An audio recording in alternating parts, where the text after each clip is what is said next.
My fiancé said, "My parents think you're not good enough. We need a break." I calmly replied, "I understand." Then I cashed out my share from the joint account we were using for the wedding she'd already secretly canceled.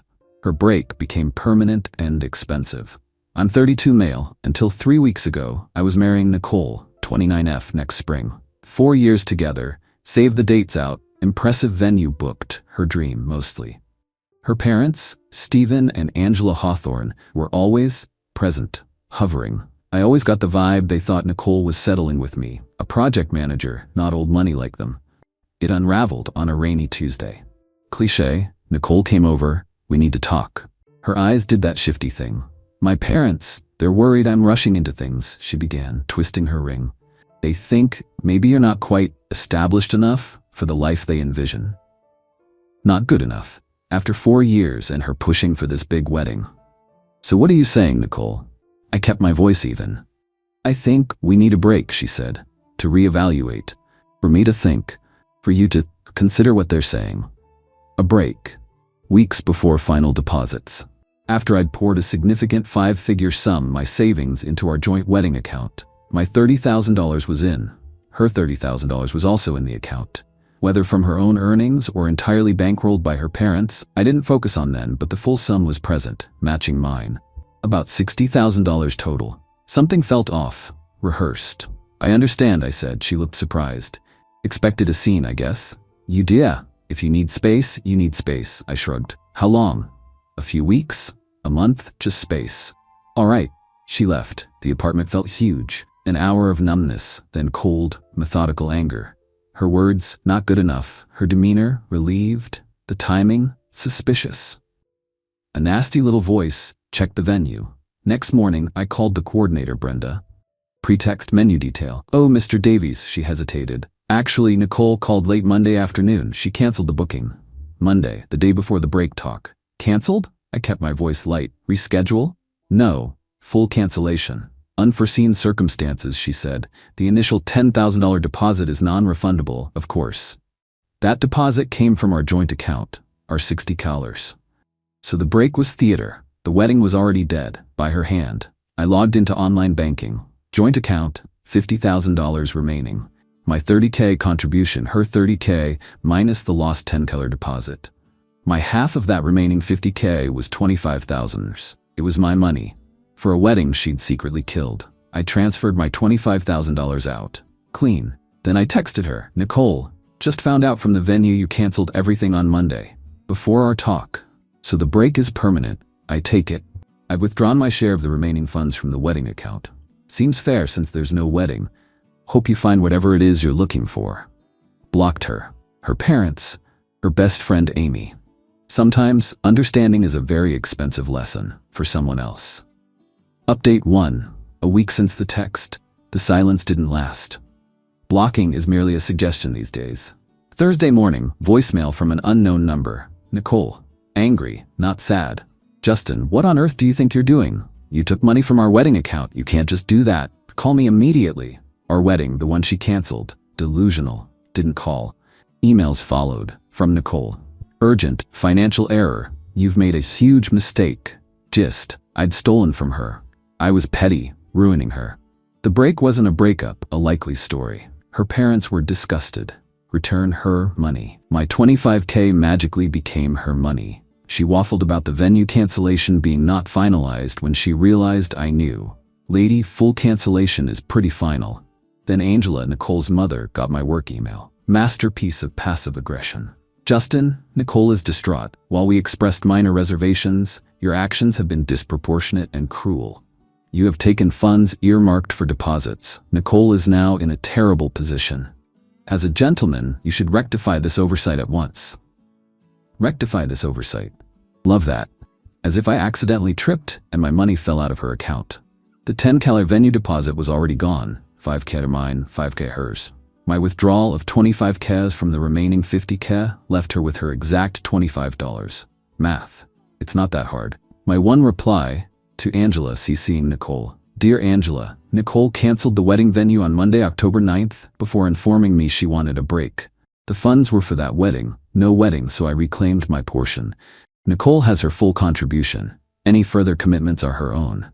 Matter closed. Red flag to a bull, apparently.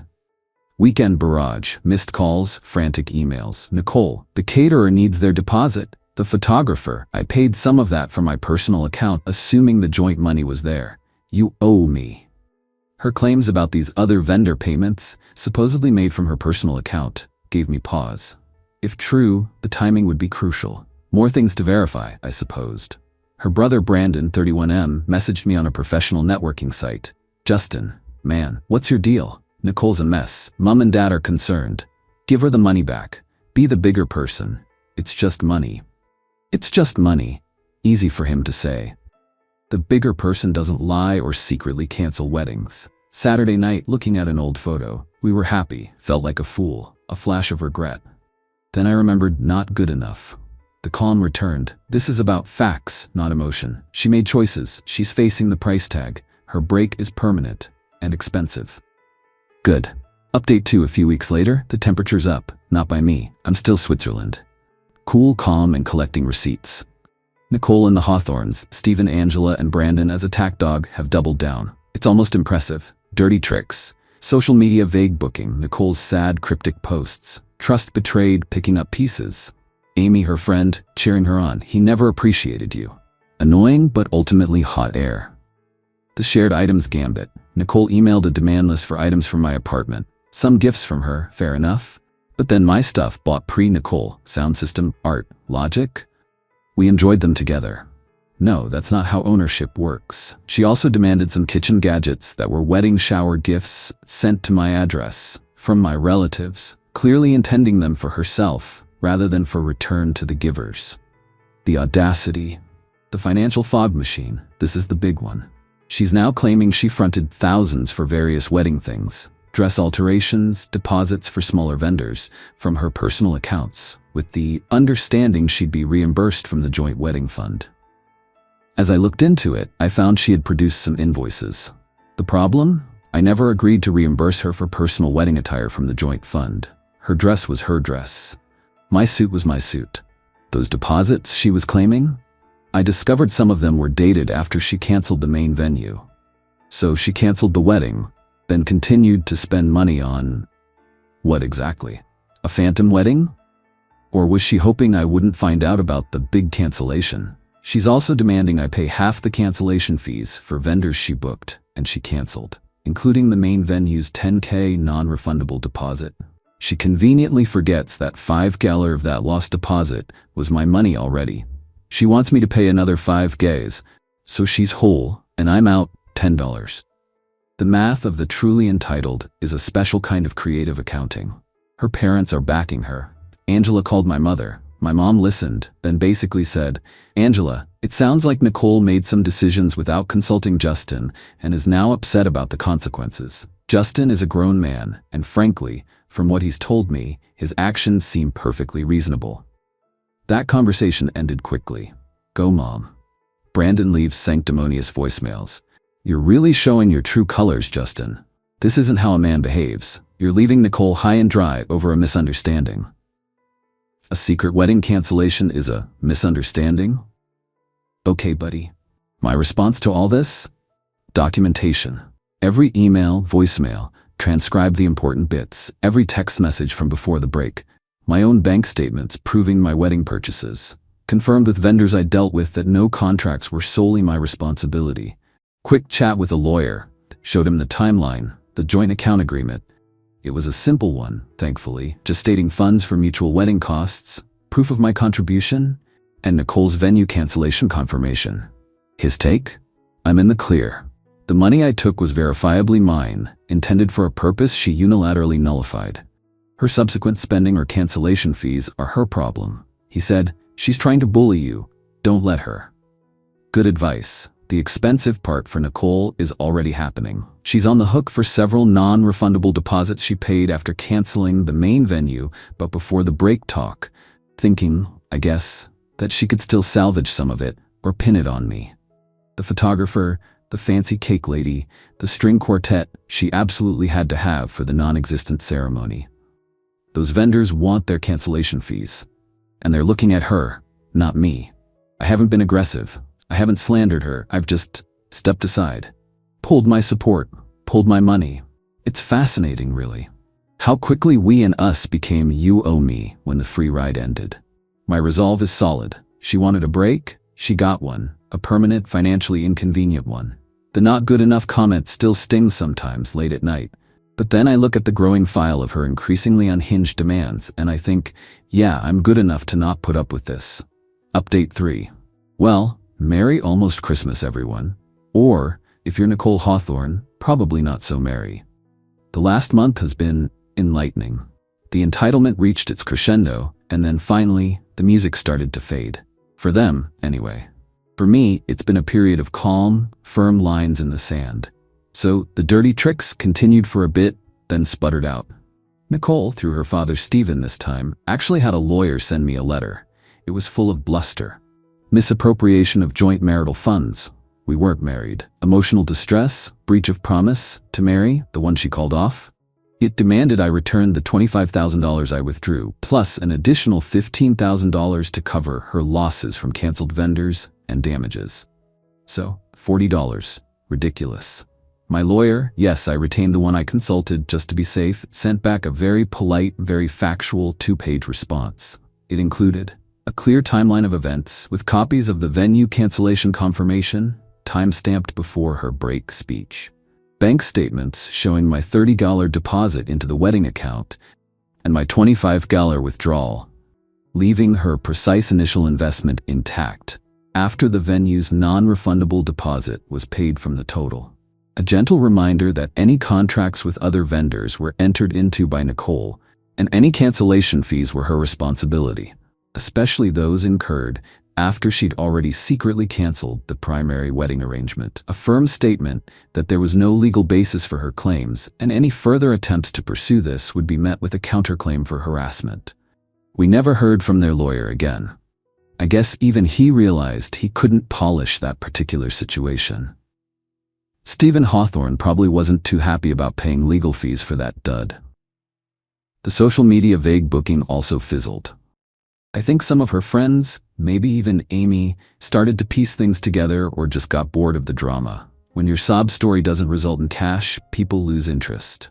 Then came the final, somewhat pathetic confrontations. Nicole managed to get me on the phone, unblocked her for a day out of a weird sense of curiosity. Big mistake. Or maybe not. It was clarifying. "Justin, you've ruined everything," she wailed. No preamble, just straight to the victim act. "I'm in so much debt, those vendors are hounding me. My parents are furious. This is all your fault." "My fault, Nicole?" I kept my voice level. "Who canceled the wedding venue secretly?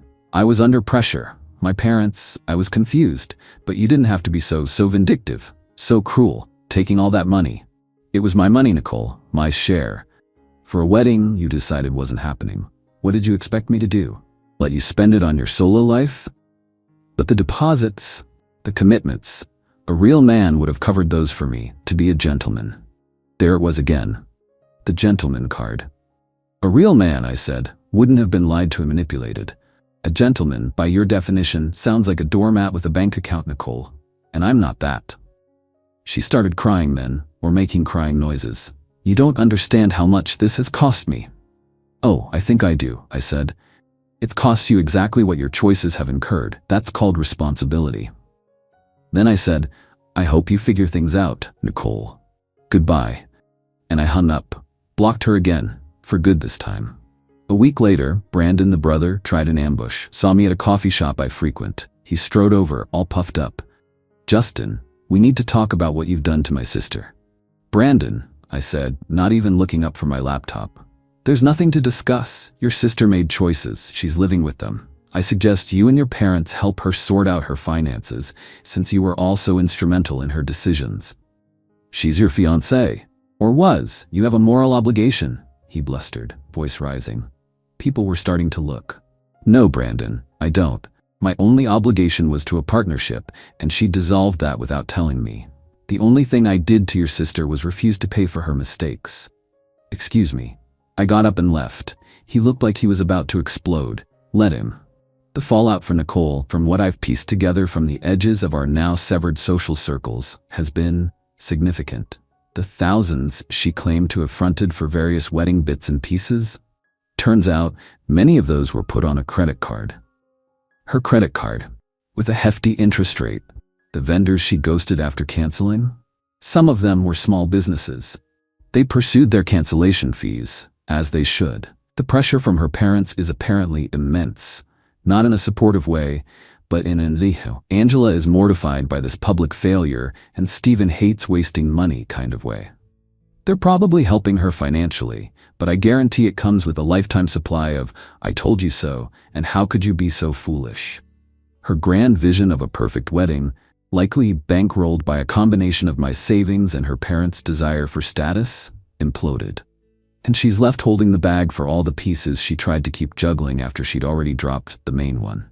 I did get one final, unexpected email. From Amy, Nicole's best friend. "Justin, I know I was pretty awful in some of my comments. I only heard Nicole's side, and she was very convincing. I've started to see things a bit differently. She's a mess, and honestly, she's not taking much responsibility. Just wanted to say, I get it now. Sorry." Didn't reply to that either. But it was something. So the revenge, it wasn't loud, it wasn't explosive. It was just me, calmly stepping out of the line of fire and letting the shrapnel from her own grenade hit her. She wanted a break, thought I wasn't good enough. Fine.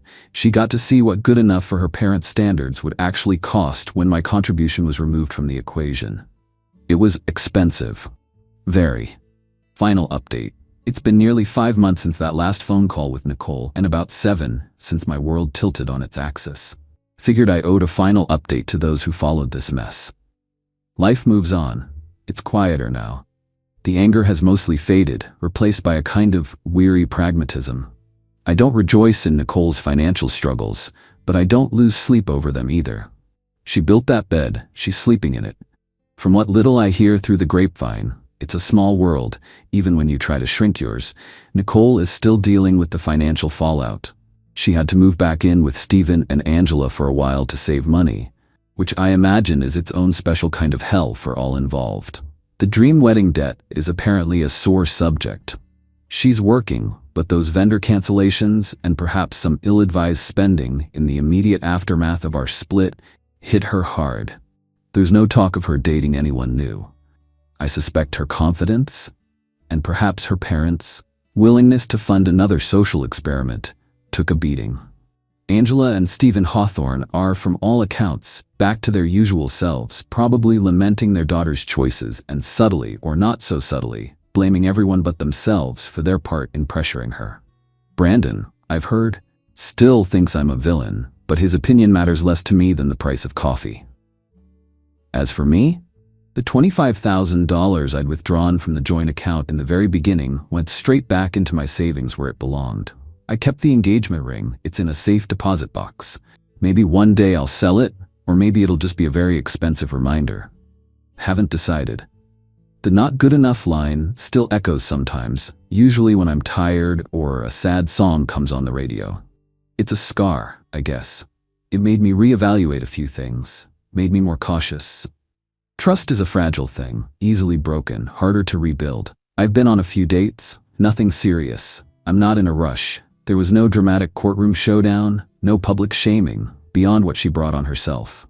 My revenge, if you can call it that, was simply to hold her accountable to her own actions. I didn't stoop to her level. I didn't engage in mudslinging. I just stated facts, protected my assets, and walked away. Her entitlement, her lies, and her parents' snobbery created a perfect storm, and all I did was refuse to be its funding source. The most satisfying part? Knowing I handled it with a calm I didn't know I possessed, that I didn't let them break me down or manipulate me further. The moral justification was always clear. She lied, she deceived, she tried to make me pay for it. I simply said no. So yeah, life isn't a fairy tale.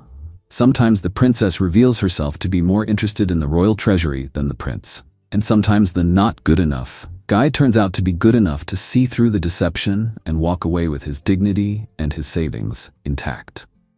It's not a happy ending in the traditional sense. A 4-year relationship ended in a pretty ugly way. But it's a real ending, and I'm okay. I'm moving forward. That, in itself, feels like a victory. Thanks for listening.